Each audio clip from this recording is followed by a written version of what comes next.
Okay, you're good to go. Yep. All right. So thank you, everybody, for joining. This is one of three information sessions that the borough is helping to facilitate related to our flood plan. Last night at the borough council meeting, we did pass amendments to the floodplain, which are designed to provide additional flexibility for homeowners who live in the borough to make renovations and do work on their homes that hopefully, will address some of the concerns and frustrations that we've had, for those residents for an extended period of time. So we're excited about that. And, our session here today is around buying and selling homes, in the floodplain, which is something that I know almost everyone who lives there will face at some time, or obviously has faced on the way in, most likely. So, we're going to record this session. So again, welcome everyone who's here or people who are watching it, after the fact. It'll be on the borough webpage. And so with us, we have our borough manager, Paula Johnson, Councilman Kim Siegel-Morris, and our two panelists who are really the stars of the show, Jill Doran and Carl Mockenhop, two friends of mine, people who live in the community and who I'm happy to call friends and neighbors, and realtors who transact in the borough. So I thought before we get going, I'll let Jill and then Carl introduce themselves, mention the firm they work for, and give any background they'd like, and then we can jump into it. The flow will be, just a moderated set of questions that we'll ask, but we really want this to be interactive. So anybody who is on, please feel free to jump in and ask questions, and we can let this kind of flow as organically as hopefully we can make it. So with that, I'll let Jill have the floor. Hi, I'm Jill Doran. I am a realtor with Century 21 Veterans. I've been a realtor for about 9 or 10 years.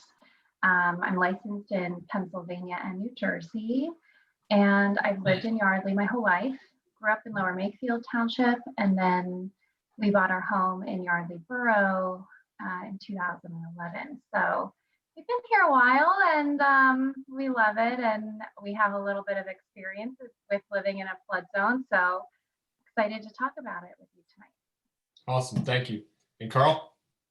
I'm Carl Mockenhaupt with Berkshire Hathaway Fox and Roach Realtors. I've been in the business since 1993, so quite a long time. And I also live in the borough, as Matt said. I live over outside of the issues, up on Lookover Lane with my family since 2005. It's definitely the business and the area is what attracted me. We used to have an office on Main Street, and unfortunately we moved out of the borough, but enjoyed coming here and walking the Main Street pretty much all the time. So, and I appreciate Matt and everybody giving me an opportunity to be here tonight. All right, great. So as I said, please feel free to ask questions either with the raise hand feature, or if the lull in the conversation permits, really just jumping in, and we'll try and make this as interactive, as we can. So I think we'll start, with really the topic of buying in the floodplain. And obviously you guys have both had some experience with that. I guess I'll start with Jill with sort of an open-ended question, which is, what are some of the key things to consider for a homeowner, when purchasing a home in the floodplain? And as a follow-up, just how has that maybe changed over time as we've sort of, your experience being a realtor over an extended period in the floods we've had? Yeah, well, I can tell you firsthand, because we bought our home, which is in the flood zone. As a buyer, you should take a look at the flood maps or ask your realtor to provide that. Does it fall within the 100-year flood zone, the 500-year, or is it out of the flood zone? And if it's in the flood zone, then you're going to want to find out, how much flood insurance will cost for that particular property. Talk to your insurance rep, see what they have to say about that. Depending on the elevation of the home and the size of the home, your rate will be different. When you have a home inspected, you can definitely recommend your home inspector spend a little extra time looking at things like, was there ever water in the basement? Is the grading such that the water is going to drain away from the home? and really research the history of the area, talk to the neighbors. Neighbors will be able to remember probably the flood of the 90s if they were here, or may have other stories for you. And I'm sure they would be a wealth of information for any property that you're going to buy. I always say talk to the neighbors. Purchasing a home in the flood zone has changed over time because now you have a little bit more in the way of options as far as insuring your property goes. It used to be just FEMA was your only option. Now there's also private flood insurance as well. So you definitely should talk to your home insurance representative and find out what your options are. Find out from your mortgage lender if your lender will allow you to have private flood insurance. Not all banks will. Some of them require that it's through FEMA, but you may have more options now as far as coverage goes than you once did. And then just kind of a side note, when you're purchasing a home in a flood zone, you've got to consider, am I not only okay with the cost of paying that extra, cost of insurance and the risk of a potential flood, but how does that weigh out with the benefits of living where you want to live? There's a lifestyle associated with living in Yardley Borough that I personally love. I like to walk to town, to the restaurants and shops. We go on the canal all the time. I went cross-country skiing on the canal yesterday. It was beautiful. So choosing to want that lifestyle for me personally outweighed the cost associated with paying flood insurance on our house. I happen to like that we live on a creek and it's peaceful and beautiful. So, it'll be an individual decision for each buyer as to whether or not that's something they're comfortable with. That's great. Thank you. And we may come back a little bit. I want to follow up a little bit on some of your experiences with your home and what you guys went through when you were thinking about buying and some of the considerations that you looked into with your property. But Carl, obviously you sell homes in other communities around here besides Yardley. I know you Lower Makefield, et cetera. What's different about, maybe Yardley's floodplain or similar to some of our neighboring communities as you advise buyers in that regard? I mean, Yardley definitely has some, I guess, issues when it comes to topography and, where we flood. That seems to be the biggest concern versus parts of Lower Makefield or even Upper Makefield and New Hope. And unfortunately, if it's just because of the fact that those areas are pretty low, close to the river, as well as, just the layout of the river. But Lower Makefield and definitely along River Road there has had problems over the years, but it doesn't seem to, let's say, adversely affect people's perceptions when it comes to those areas versus Yardley Borough. So, and another thing, just to kind of piggyback what Jill said, it's a good idea for a buyer too to possibly look into getting a clue report, which is basically a history of insurance claims on the property. It only goes back 7 or 10 years, but it's definitely it's worth looking into because you might be able to pinpoint something or find something that the seller may have overlooked or even worse. So, and always a structural engineer always is pretty handy as well when it comes time to if you're going to buy a property to really kind of go over the house with a fine-tooth comb to make sure structurally it's sound. Yep. We'll come back to that. One question I have, we spent a lot of time, as I mentioned, on Borough Council and prior to my time on Borough Council, evaluating the floodplain ordinance. And we know we've had, some comments from existing residents that it had been more stringent than some of our neighboring communities. How much do buyers look into that? Has that been something that buyers focus on? Are they thinking more about, Jill, to your point, it's a lifestyle, I want to be here, and that's the 80-20? Or do people get into, well, what can I do over time? How's this community different from that community? I mean, how do people think about it from your experience? Yeah, actually, I had a buyer. It was right after Finn was born, so it's got to be 2 years ago now. That was interested in purchasing a home that was located on Letchworth. It was between, the canal and the river in the flood zone. It was a small little ranch, and she wanted to expand it. And we knew, we talked about going into it that, certain things would have to be approved by the borough. She may need to get a variance because at the time there were more stringent requirements. The owner of the home knew that you couldn't expand out, but he thought maybe up. But it turned out to be kind of a bigger project to get that approved than she really wanted to bite off, and didn't end up moving forward with it.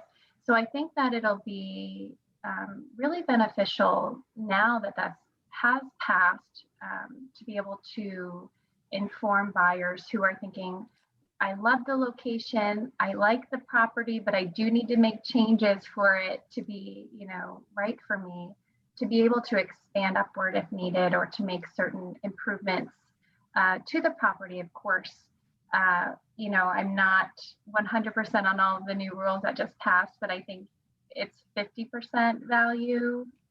Is that right? Yeah, for a second floor addition, right? Right. So, I think knowing that you have the ability to do that now will be appealing to a much wider group of people who may want to be in the area desperately, but maybe need a little bit more space in what's there, or might require maybe another bathroom or something like that. So that definitely is going to be appealing to more buyers. Definitely helpful. Carl, do you have anything you wanted to add to that? Not really. No, I think we pretty much covered it.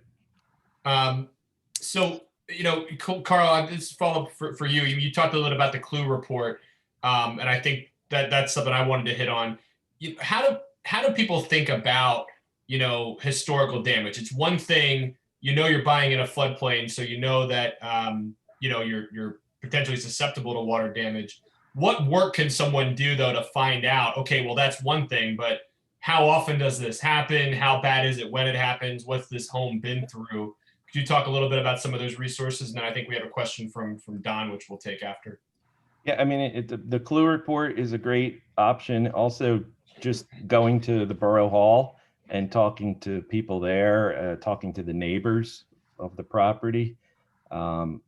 You can get a wealth of information just by talking to a neighbor or two and say, hey, I'm interested in this house. And then you get the litany of of stories. It's obviously the seller should disclose everything, because the last thing I always tell every client of mine who's going to be listing their house, I said, fill out the seller's disclosure like your life depends on it, because it can come back to haunt you. And not only, it can really cause all sorts of problems financially if you knowingly keep something out of that disclosure. So, but yeah, talking to the clue report, as well as, talking to neighbors and talking to, Paula or anybody at Borough Hall, definitely helps as well. And just for people who may not be familiar with the term, can one of you guys just explain what is exactly a clue report? Just basically a history of any claims on the property. I believe it's almost like a credit check, like if you were to call one of the credit reporting agencies, but it's based upon a property and not your personal. It's like a Carfax. Yeah, like a Carfax, exactly, or the big three credit reports, and it goes back 7 years. Some go back further, I'm told, but it really depends on the property and the insurance, what was recorded or what claims were filed. Yeah. I'll say your insurance rep can let you know if it's a repetitive loss property. because that will affect your rate.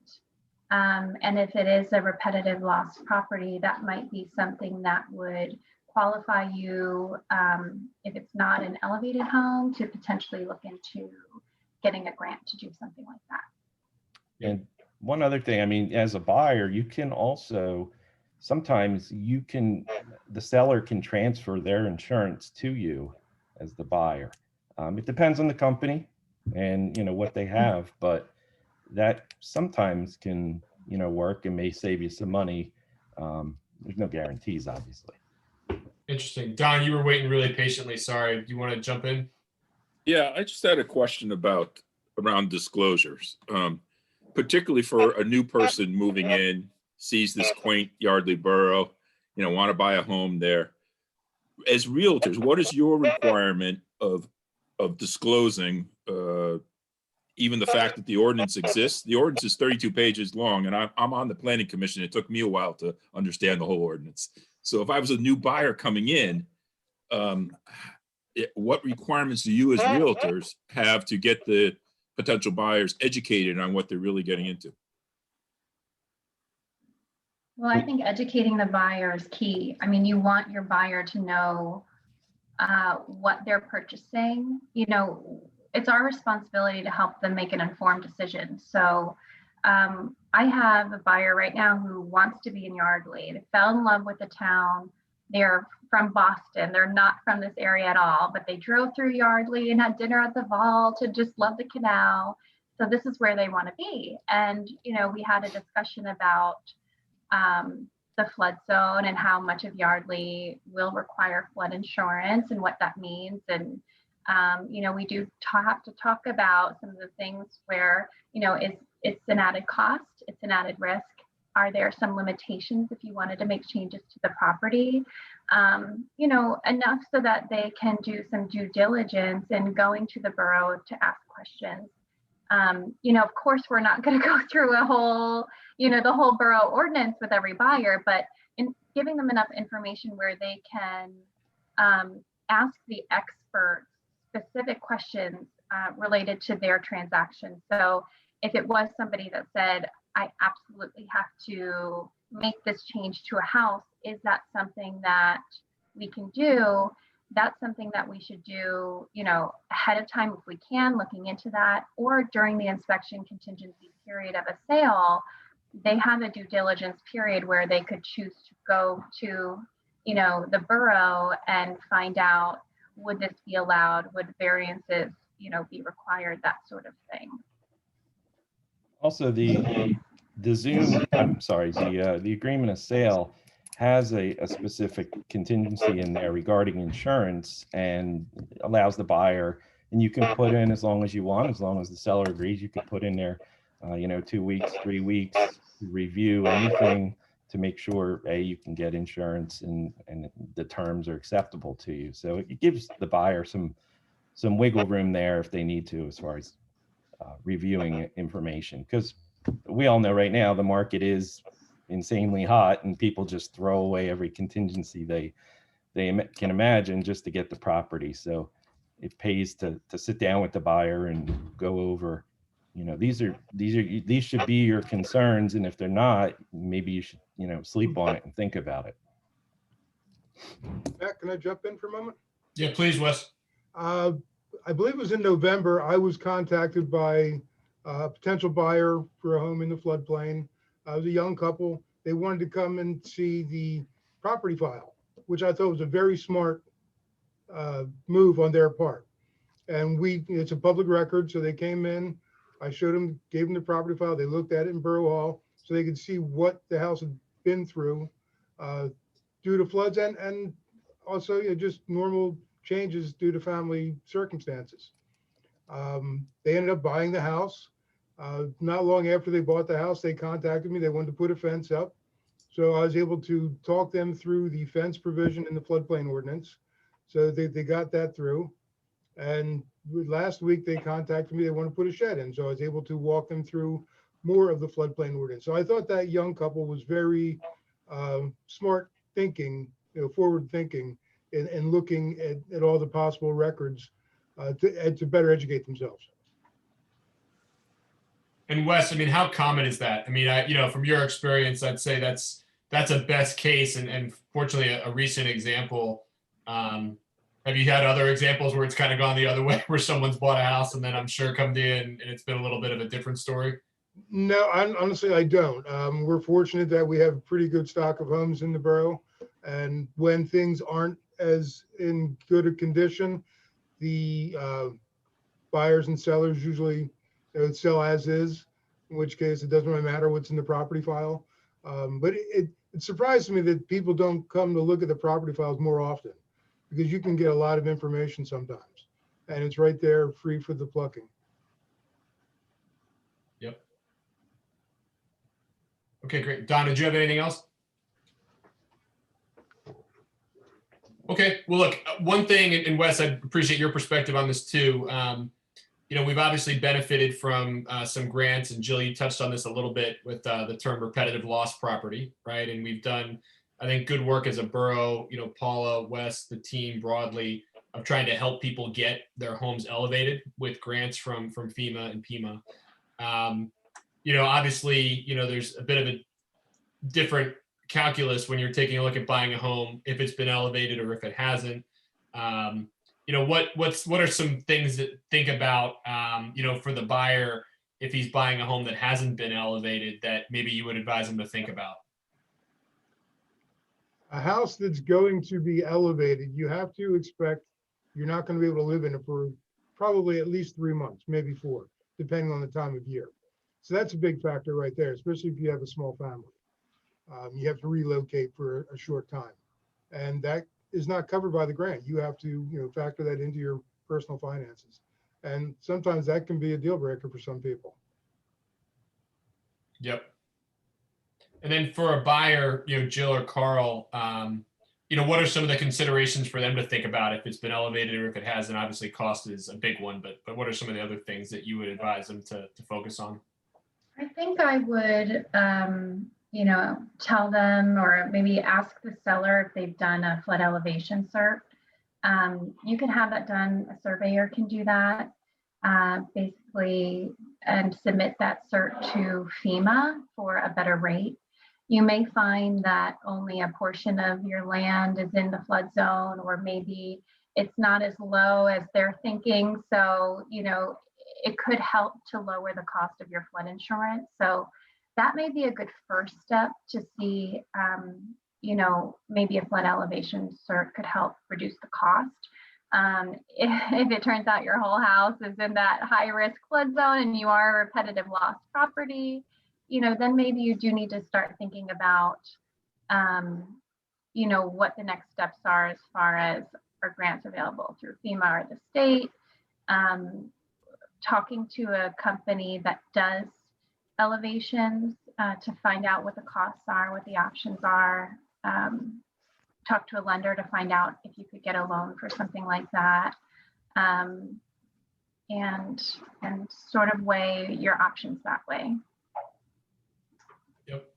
And Carl, you had when we were preparing for this session, you had talked a little bit about something Jill just touched on, which is evaluating just not all homes in the floodplain are exposed. They're all in the floodplain, but there's different levels of being in the floodplain as it relates to the structure and the home and how much exposure you have. We maybe talk about, I know you had a home in Lower Makefield that you had advised somebody on with that regard. Yeah, I had a house I'd sold to somebody down off of Black Rock, down in River Glen, and they bought the property, and at the time, flood insurance wasn't needed. It's between the canal and the river, and after the canal had its situation there where it overflowed and everything in that area got inundated with water, all of a sudden, now they needed flood insurance, and they were able to do an elevation survey or an elevation cert and figure out that just a tiny little portion of the lot and really none of the actual house was technically considered to be in the floodplain. So they used that, they provided that to FEMA as well as to their insurance company, and their rates went from, I think it was $4,000 to It was ridiculously cheap, $800 or so. It was a considerable savings and well worth the $1,000, to pay an engineer to do this elevation survey. Yep. Okay, well, I think I had one last question I want to hit with Wes. I don't know if you want to add anything to that, but I had a question. Yeah, I'd like to add on to Carl. What he's referring to on FEMA's end is what they call a LOMA. And basically you provide it. FEMA determines that your house is in a special flood hazard area. You provide documentation to contest that by filing a LOMA, and they agree to it. And even though, you might be relatively close to it, your rates will go down. We've done that, I believe, twice in the borough. The borough has to sign off on it, but it's called a LOMA through FEMA. Gotcha. And then I think we're going to switch gears in a second, but one thing I wanted to ask you, Wes, was just at a high level, I think we've touched on a lot of different things, best practice and other ideas for people looking to buy a home, but specifically, what resources are available for someone from the borough? What are things that someone could come to us to ask? I know you mentioned the home file. Do we help with some of these elevation things? I don't think we do, but maybe if you could just touch on what's available from the borough. If somebody comes to us, we can help them if they're interested in getting into a grant program. We can ascertain if they're eligible or not and what their eligibility levels are. Lately, we've been doing 90/10s, 90% paid by FEMA, 10% on the homeowner. And we've also done 100% FEMA, and we've done 75/25s. So obviously you want to be in the 100%, but I think we're done elevating all the 100% eligible homes right now. I think we're only doing 90/10s, which is a good thing. It means we got the most severely repetitive loss homes out of harm's way. So we can help guide you through that process and the eligibility. We can give you history, for flood damages or any other, historical improvements done to a property. We can suggest avenues to search for insurance. FEMA is not the only writer of floodplain policies. You can also get it on the open market. The difference being that if you go on the open market, you are no longer eligible for a grant. FEMA grants, you can only be written for FEMA policyholders. So those are just a few of the things. And we will explain, not only the floodplain ordinance, but any ordinance that may pertain to a home. We have a few homes that are in the historic district as well as the floodplain. So that's, there's more constraints there. So there's a couple of things that we can help folks with if they ask. Okay, that's great. Jill, just I'll come back to you. As I mentioned, I might before we switch gears. When you guys are buying your house, right? Anything in particular that you guys, thought about, or maybe that we haven't mentioned that was unique to your property? You're my neighbor, right? So I know the property very well. But what exactly were you guys focused on? So we're a little bit unique in that I think we're the only house on North Main that's in the flood zone because we sit very low, right on a creek. We love the creek when it doesn't get too high, and we love being in town, which is why we were okay with this. But we did talk to the neighbors. We heard stories about the flood of the 90s. We were able to talk to our insurance rep who did do the clue report for us.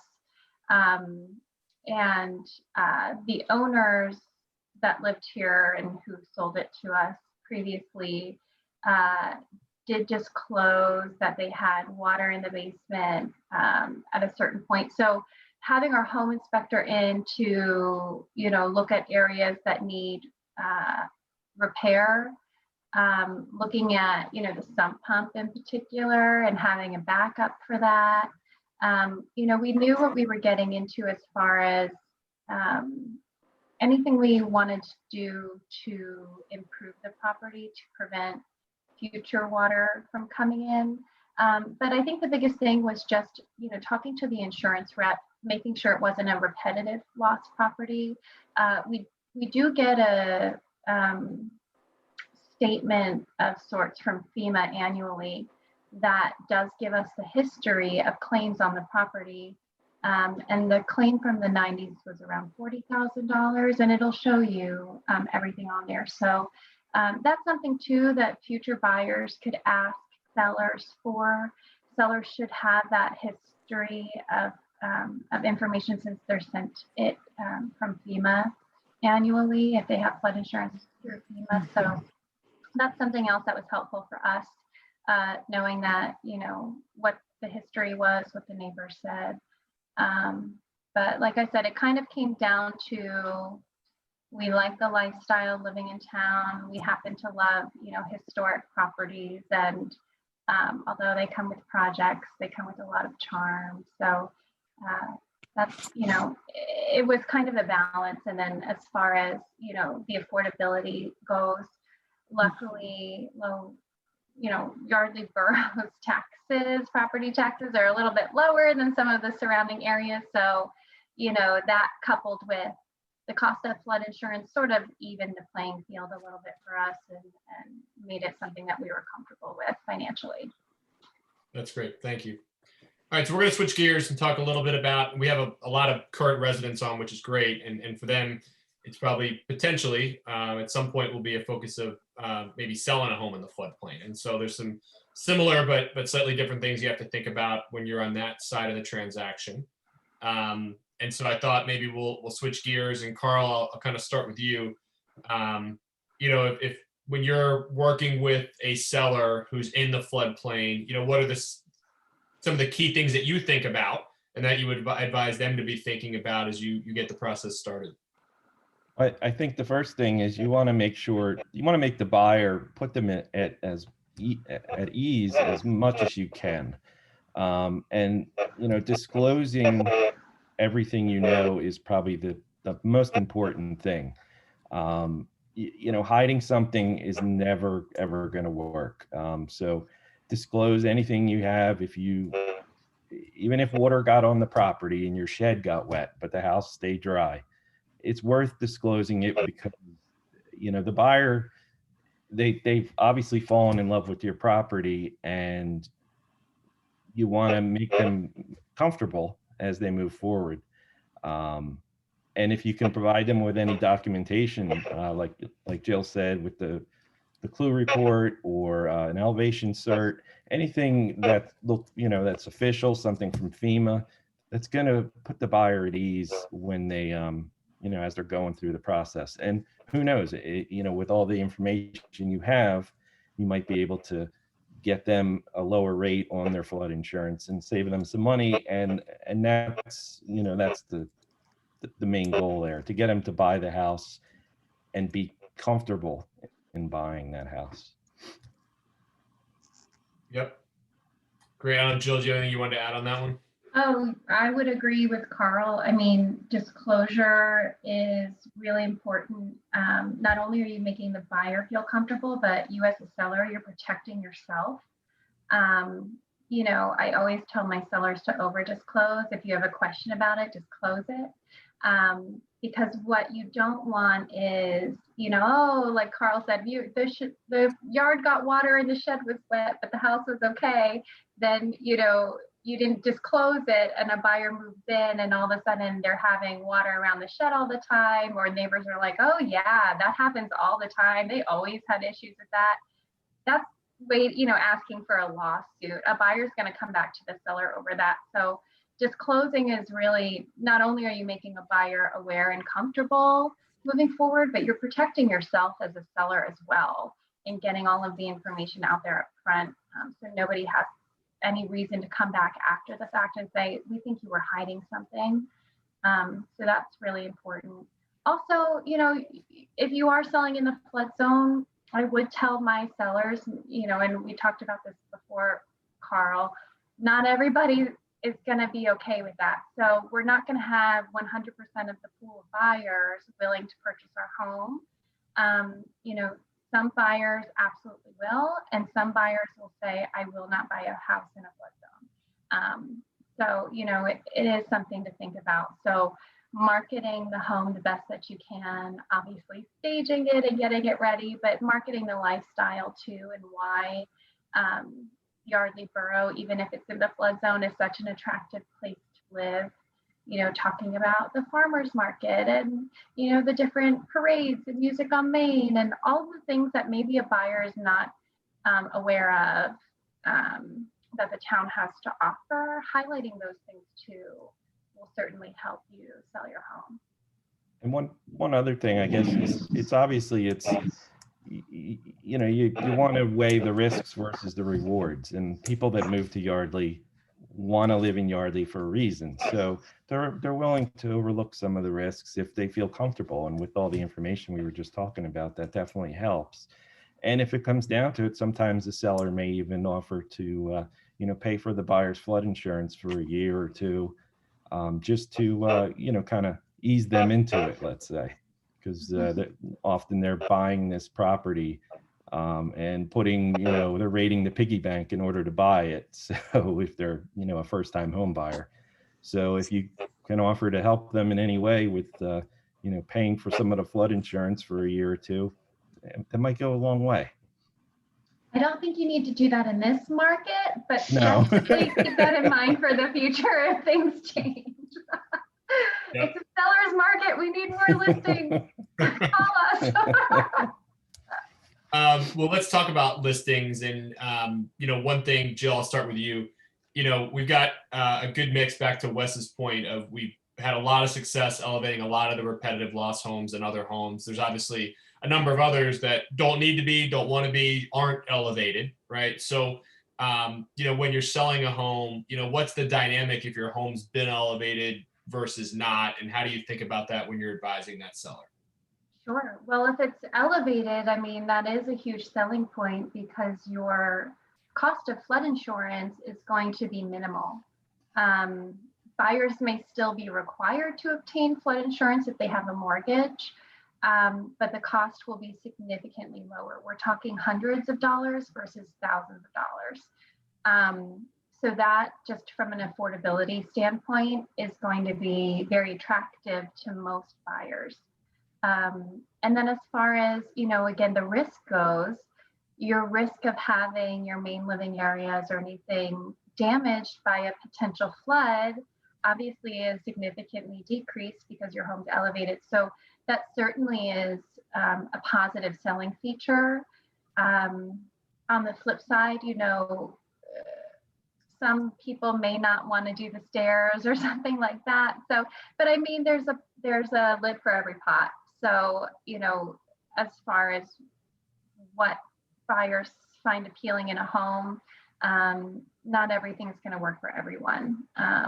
If your home is not elevated and, you've had flooding issues in the past, something, you should start thinking about what can I do to maybe repair some of those issues? Have you gotten water in the basement? Call a waterproofing company, have them come out and maybe take care of some of that. Do a little waterproofing, add, a second sump pump, or have an expert outside take a look at the land, make sure it's graded away from the home properly so that we're diverting water and it's not coming in, into the house that way. Doing those little things can certainly help. We talked about the elevation cert. That may help lower your rate. Unfortunately for me, it did not. But that's certainly something that's worth looking into. And then we talked a little bit about FEMA's rates and kind of passing rates on from sellers to buyers.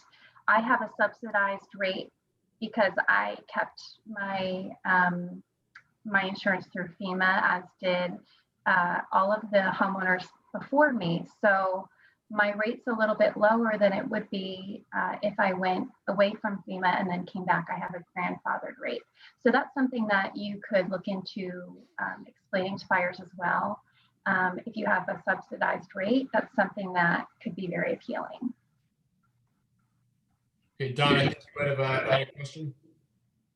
Yeah, I had a kind of unrelated question relative to the real estate appraisal process. What's your experience been if you're in the floodplain, you got, same square footage, 2-bedroom Cape house, one's elevated, one's not. What are the appraisers typically giving for a differential, same street, same neighborhood, on a raised house versus a non-raised house? Do you have any feel for that? That's a great question. I personally don't have experience with that. Carl, do you? I'm not an appraiser, so I don't know, but I don't have, two apples to compare on that one. I did speak to an appraiser I know and have used, and he really, there wasn't much in the way of a concern to him. Obviously that's just one individual, and there's thousands of them roaming the streets. So everyone, like appraisers' opinions, they're all very unique. So you could have 3 different value or determinations of value from 3 different appraisers, but I've never seen that be an issue. That property I sold in Lower Makefield, there were plenty of comps on the street that were in the floodplain and weren't, and there was never an issue there either.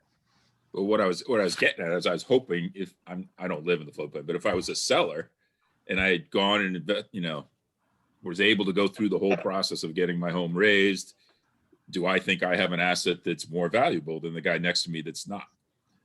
That's why I was just curious, what the appraiser, how the appraiser would look at it, particularly when we're in a hot market here and the comps may be older.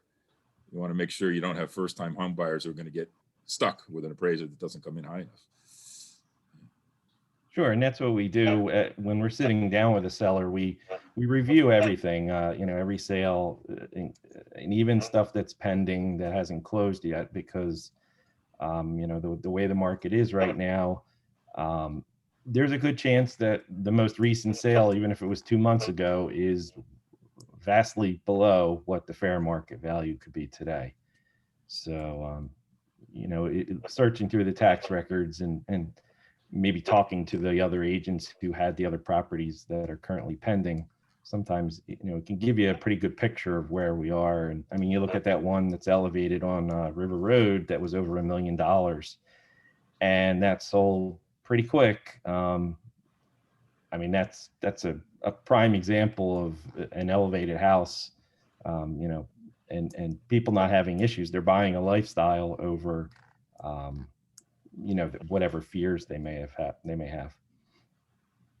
Yeah, I mean, it's a good, Don, I had a similar point I was going to raise. I'm glad you did. It would seem to me, and Jill, you touched on this a little bit, your flood insurance, your monthly payment is considerably less when you elevated versus, so the same home elevated versus the same home not elevated.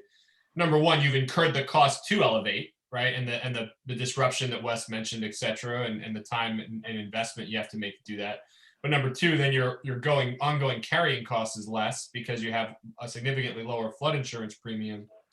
So in theory, you should be willing to or able to pay more for the same property that's been elevated versus hasn't.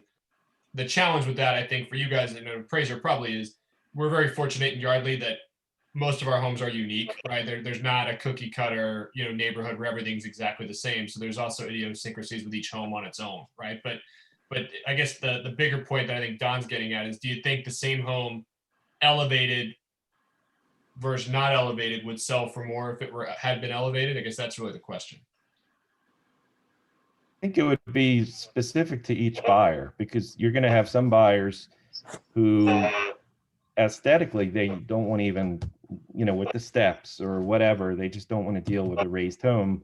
But they're usually the same buyers that may not even want to deal with being in a floodplain to begin with. I mean, it's a lifestyle. So I think the home being raised definitely helps facilitate an easier sale. And my question was more about the appraisers, the guys doing the appraisal, not so much the buyers. The buyers have figured out whether it's worth it for them to do it.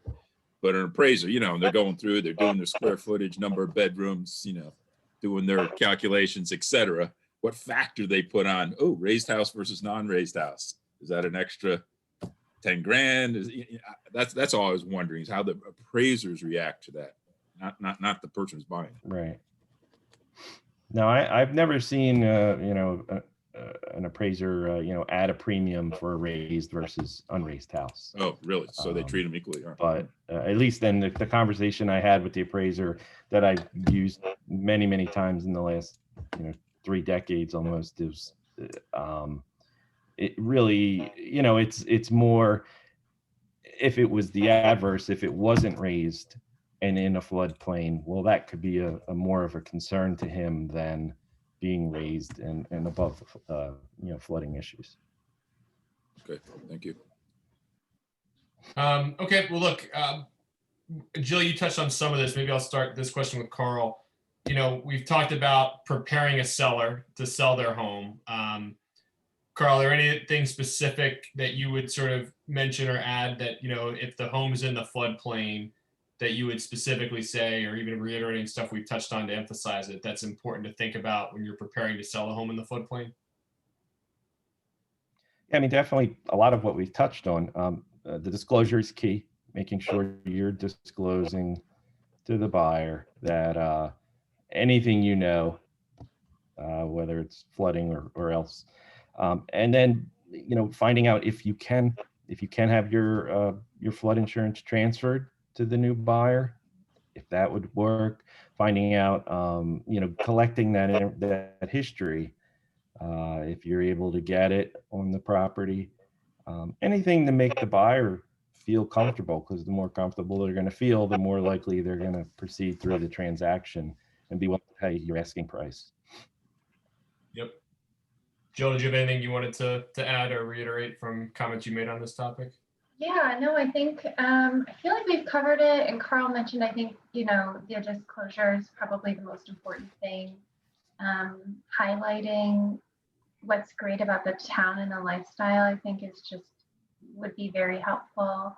But preparing any of the history, even if that the home had a flood and you weren't the homeowner, it was, a few years before you bought it or something like that. If you know it, I would put it out there. It's only going to help you. You don't want to, find that out halfway through and the buyers get nervous and you lose the sale. So I think giving everything up front to make the buyers know that you're being truthful and honest and open about everything. And I think that'll help them feel comfortable and, make an informed decision, and everybody's happy at the end of the day. Yep. I mean, on the home inspection, just is there anything else to think about differently with a home inspection here, Jill, or is it kind of the same sort of things, or is there any different, you think, from your experience with a home inspector looking at a home in the floodplain? Well, you want your home inspector to go top to bottom and be really thorough no matter what. But I would, remind them that the home is in a flood zone. Definitely let them know if there was any history as far as if we know there was a flood. Maybe they'll take extra care in looking for water infiltration. Maybe they'll take extra care in, looking for signs of mold. If it was a flood a long time ago that maybe wasn't cleaned up properly, that could definitely be an issue.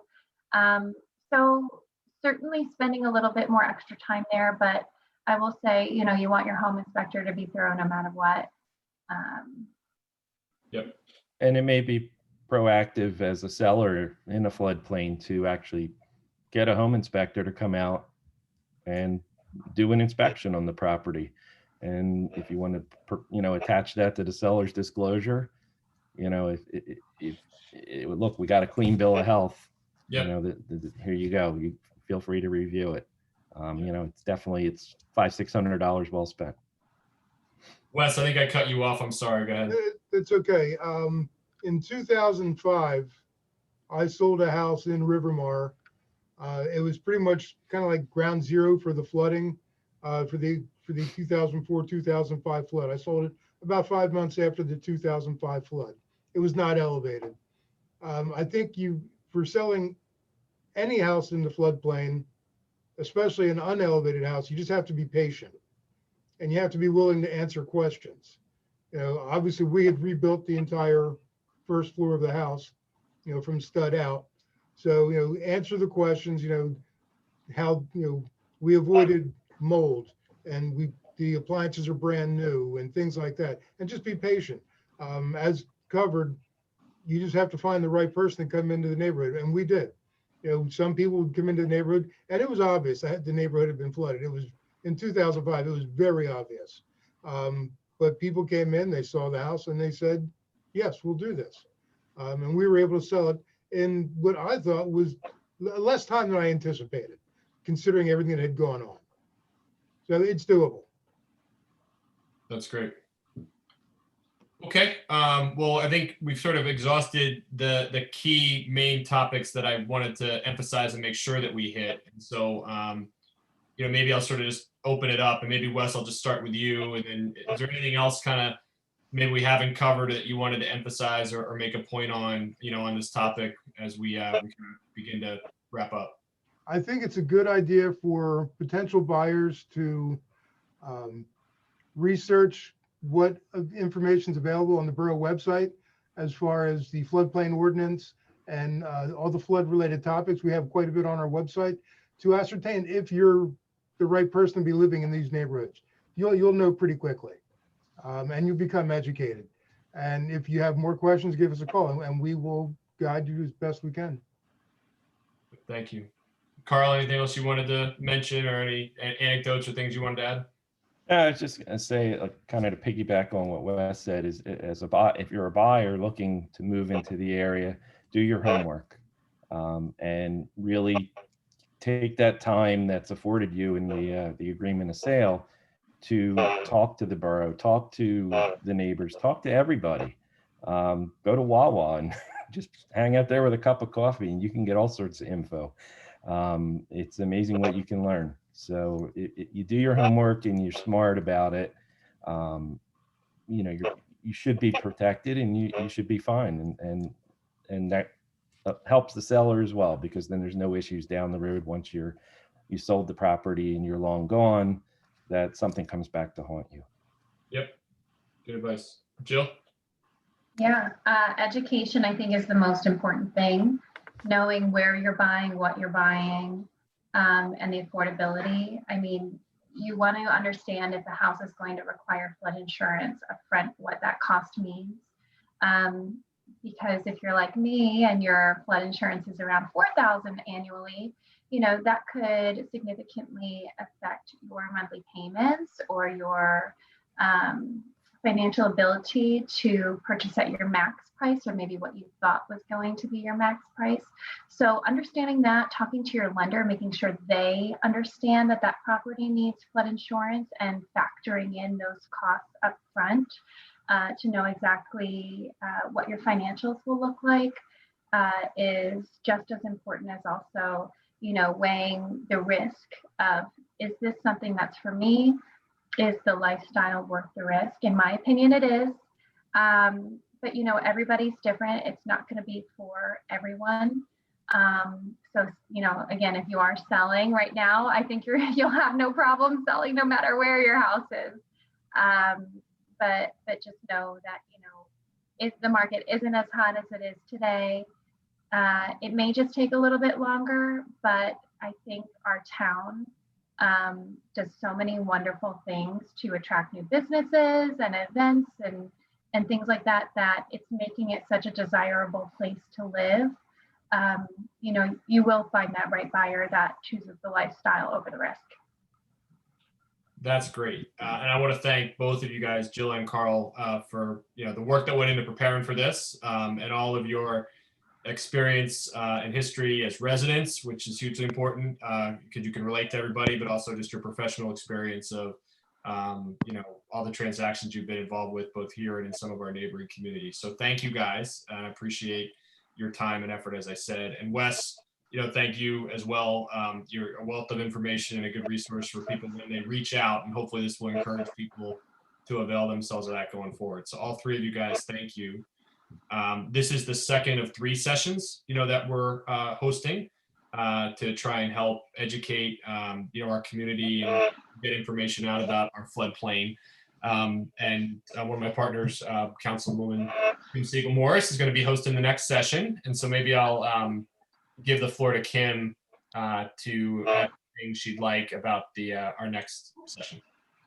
Well, it's a work in progress, but it will be about what to do or how to prepare your home before, during, and after a flood. So what you would need to do if we were expecting a flood event, and what to do during it, like where are you going to put your pets, things of that nature, I suppose. I haven't had to, knock on wood, live through a flood. I don't live in the floodplain. And what do you do after, if your home has been in a flood? And that will be on March 3rd at 7 p.m. Great. So I don't know, Carolyn or Paula, if you guys had anything you wanted to add. I'm glad you guys are obviously a big part of this too, but you know, I think from our perspective, we've covered, I think, all the agenda items. So kind of over to you guys if you wanted to add anything. Nope. Thank you everyone for coming. Thank you to Carl and Jill for speaking, and Wes. I would just tell everyone who's on the line that we did record this. It'll be posted on the Borough website. So if you found it useful, please spread it around. Trying to get our view counts up because it's also helpful to our CRS program, we hope. So that's our community rating system, which reduces our flood insurance premiums for those on a FEMA plan. So yeah, thanks again to everyone for coming. Okay, thanks. Thank you. Thank All you. right. Have a good night.